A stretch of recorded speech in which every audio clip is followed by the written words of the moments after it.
De América no se sabía, soñaba su propio sueño, sin trabucos y sin dueños, su historia propia tenía. Llegó la caballería con heridas que aún no sanan, otros dioses se proclaman en ríos, selvas, volcanes, y mezclando sangre y panes, las palabras castellanas. Conoce nuestro increíble catálogo y aprovecha el despacho gratis a todo Chile por compras sobre 50.000 pesos en nuestra librería online, prosaypolitica.cl. Teléfono 22-341-5942.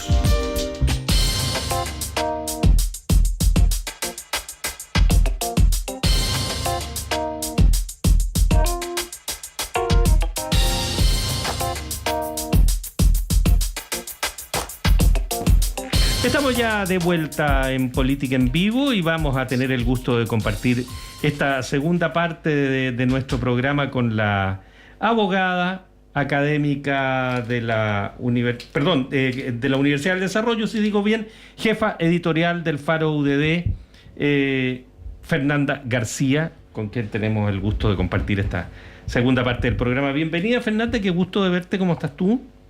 Muy bien, y ustedes por fin con los dos al mismo tiempo. Siempre me toca con uno o con el otro, pero ahora estoy con los dos. Y nos queremos tanto, fíjate, nosotros dos. Y pues, ¿Ustedes dos se quieren tanto? Porque a mí no me quieren nada. No, sí. ¿Ella? No, nada. ¿No? Bueno, no, eso no lo sé. Pero ya sí. te contaré algún día, Ya sabré, ya, está bien. Oye, Fernanda, ¿qué te pareció la ENADE de día? A ver, vamos por parte, porque hay harto que decir. El foro presidencial. Bueno, interesante porque es como de las últimas instancias que van quedando antes de que empiece. Se nos congeló Fernanda García, cientista política. Abogada. ¿Me escuchan? Parece que me quedé pegada. Sí, ahora sí te escuchamos bien. Ahora sí, ya. Interesante porque es como de las últimas instancias si yo fuera candidato, si ustedes fueran candidatos, como de ejercicio previo, ¿no es cierto?, antes del debut oficial de lo que son las campañas de televisión, ¿no es cierto?, la franja electoral, y por lo tanto creo que todavía hay un espacio para cometer errores, tantear un poco el público, a pesar de que el público de NADE es bien particular, ¿no es cierto?, no es un escenario general que sea especialmente representativo de lo que es el país, pero aún así son espacios todavía, si tú quieres, siento yo como estos partidos preparatorios antes del Mundial, cuando Chile antes iba al Mundial, ¿se acuerdan? De esos me parece que son. Así que creo que es un ejercicio de todas formas interesante, más allá de la representatividad que tenga. Eso. Oye, y el perdón y la aceptación de las disculpas y todo lo demás entre Kast y Matei, ¿cómo? Nosotros tenemos una diferencia acá con Yarna. Pero mira, si no lo dije antes, ¿ya? Yo lo veo medio tongo, algo medio preparado. Yarna cree que es más bien irónico y sarcástico entre ellos. Yo tengo una opinión, una tercera opinión, entonces. Que está bueno eso, po.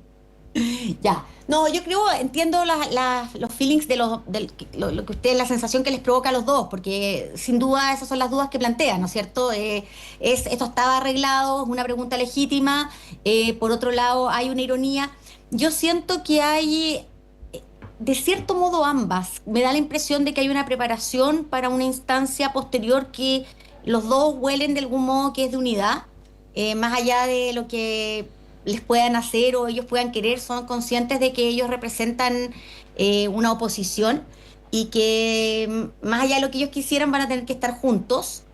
No sé qué tan preparado, me parece que Matei es muy, en ese sentido, pero ahí me puedo equivocar, es muy de estómago, así que ahí pareciera que me estoy inclinando un poco por lo de Yasna, en el sentido de que no sé qué tan tongo es, en la medida de que si a ella no le nace decir eso, me parece que no lo hubiera dicho, esa es la verdad. Creo que puede más en ella en ese sentido el enojo o la molestia con lo que ella sintió en su momento respecto de los bots, que su capacidad de hacer un tongo.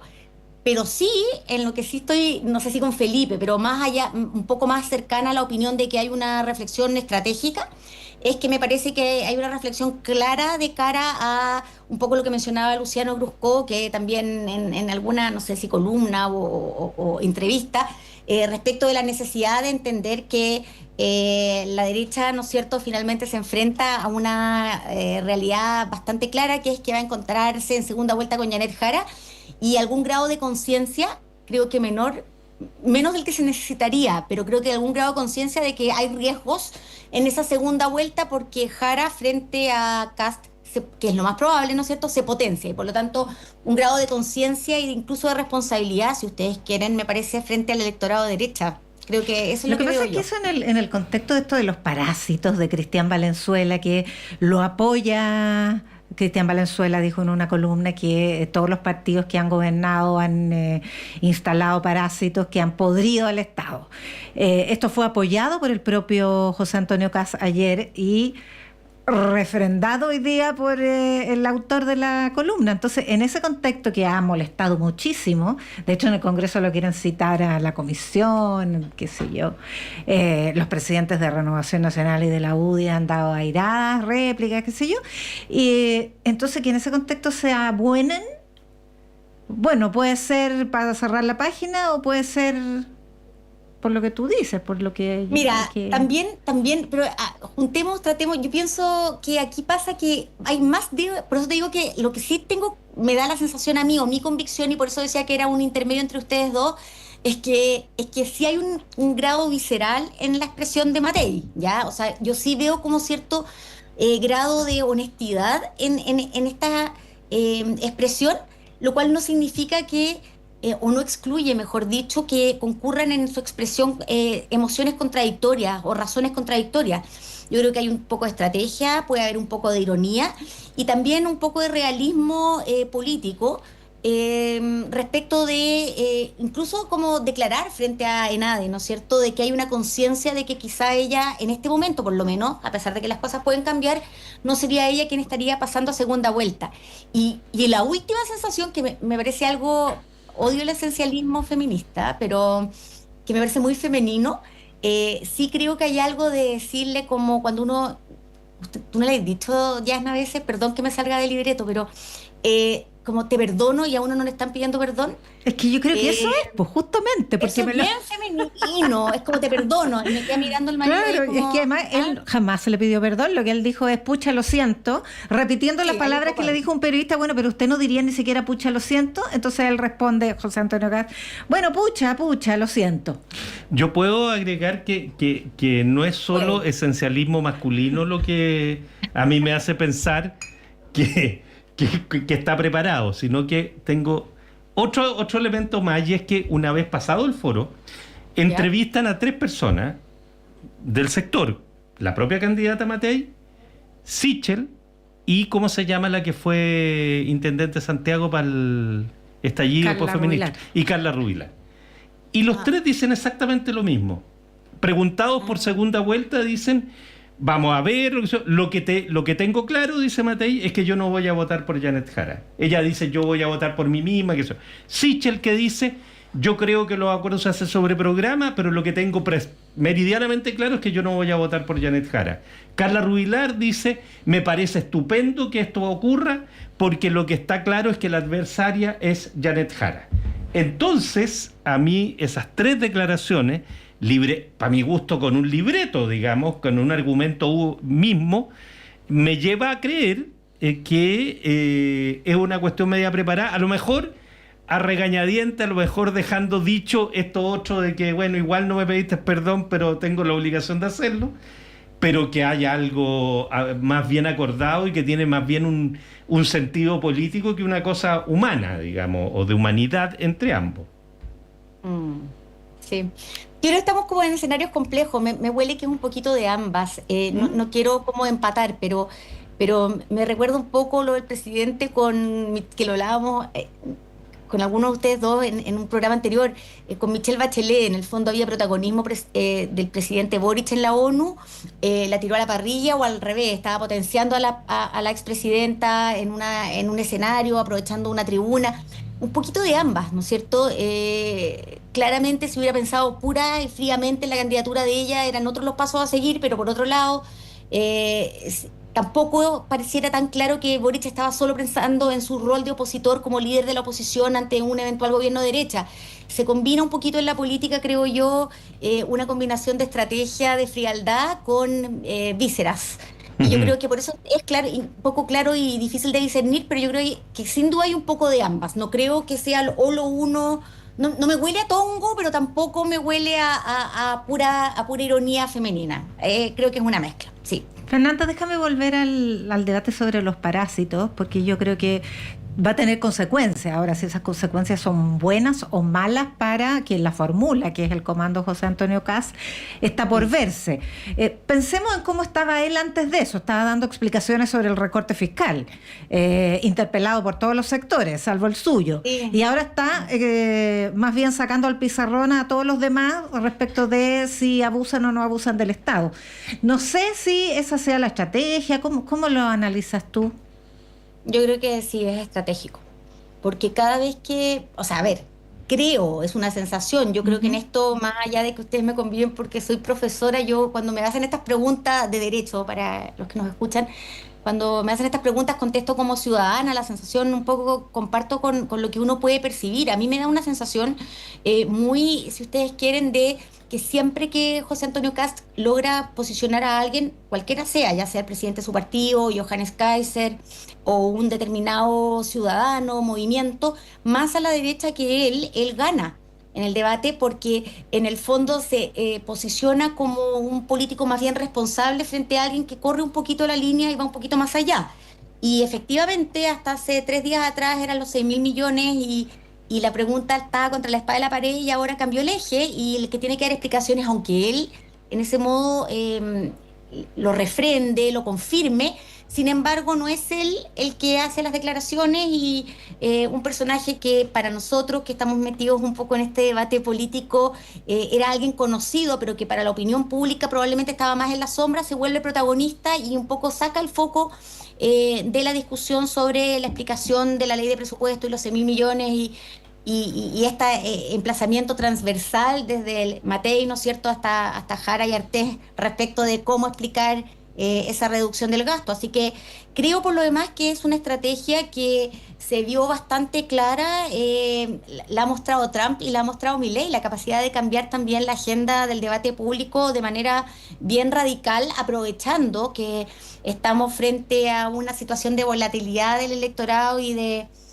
no sé, digámoslo, sí, está bien, de un enganchar con la última frase, con algo, con un enfoque un poquito más, si ustedes quieren, populista, la verdad. Claro, pasa de estar a la defensiva a estar a la ofensiva.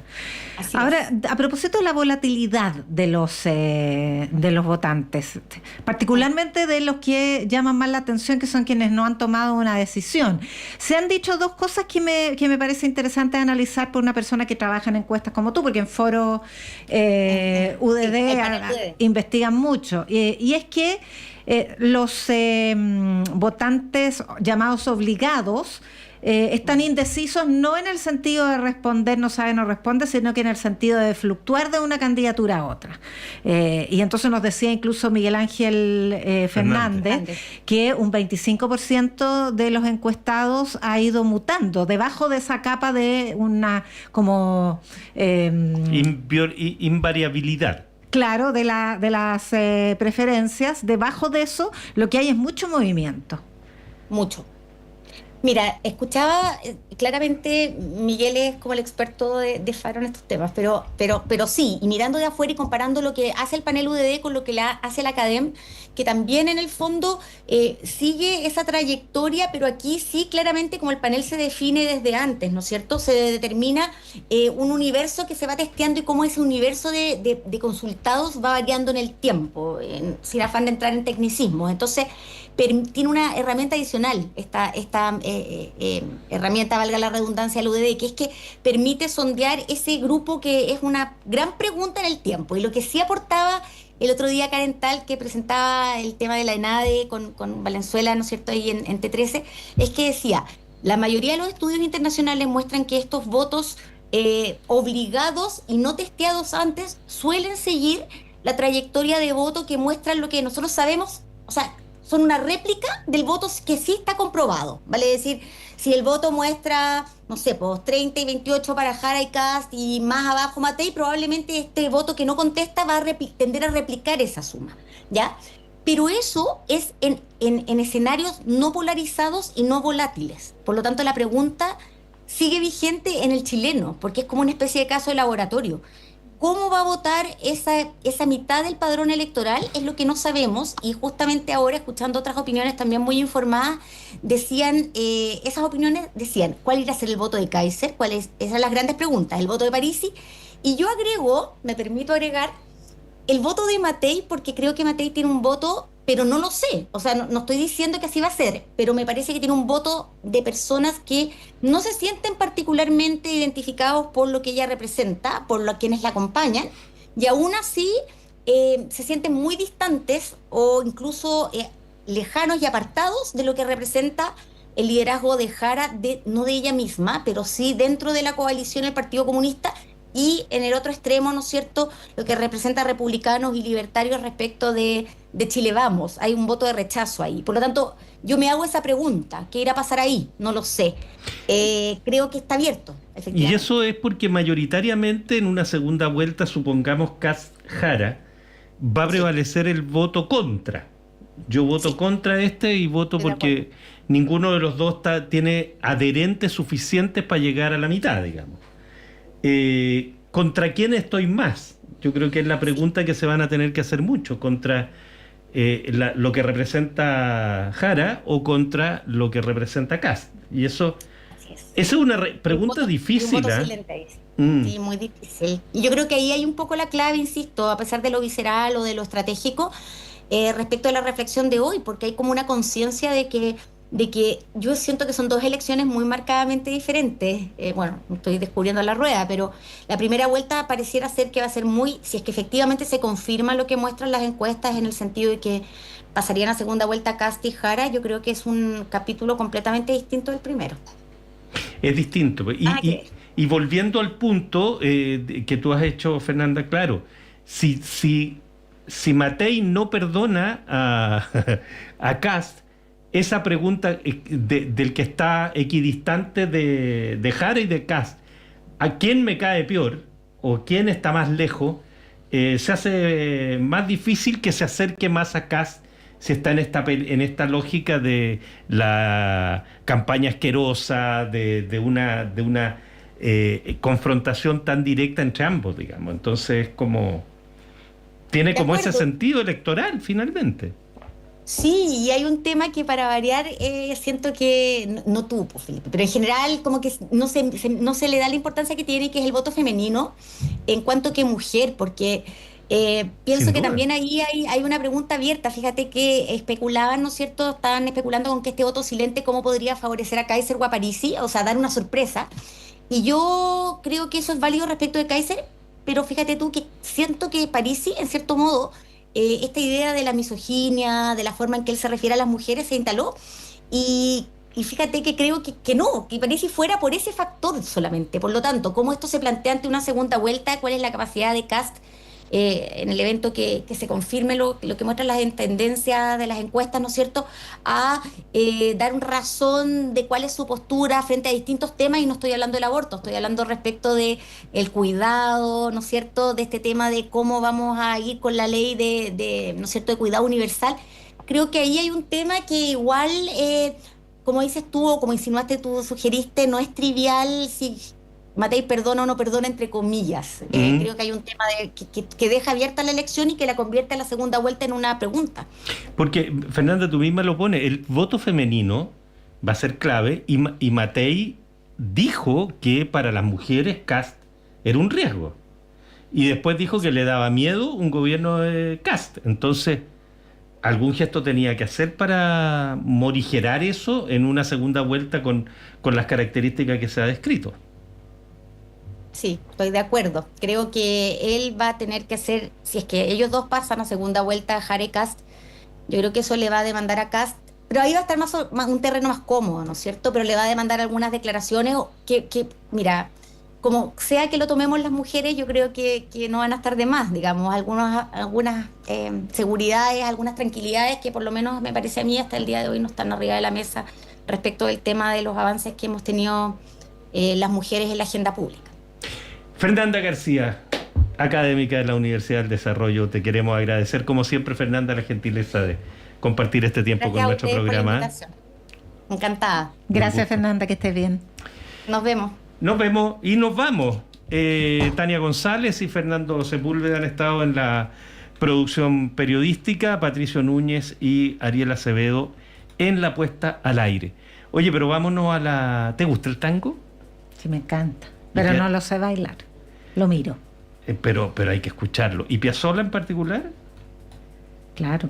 Fíjate que desde la Sala Máster nos llega el aniversario de Piazzollamente.